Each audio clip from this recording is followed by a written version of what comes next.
A cubical block A of mass 10 kg and a block B of mass 2 kg are connected via string pulley system as shown in the figure. If one end of the string is pulled with a force of 20 Newton as shown, then the acceleration of the block A will be.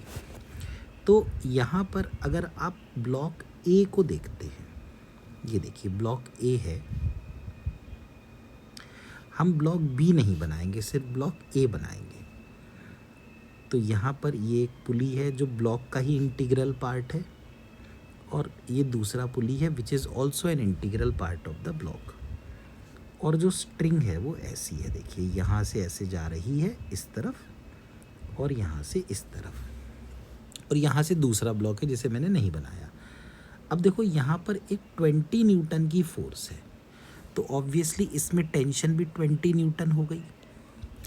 तो अगर आप इस block का और इन police का मिला के FBD बनाएं तो एक तो 20 न्यूटन इस तरफ और एक 20 न्यूटन यहाँ।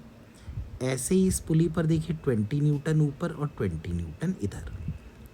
तो अगर आप इस 10 kg के पुली को देखें तो इस पर दो फोर्सेस लग रही हैं, 20 न्यूटन और 20 न्यूटन की, यानी कि इस पुली पर जो नेट फोर्स है वो इस तरफ 40 न्यूटन है।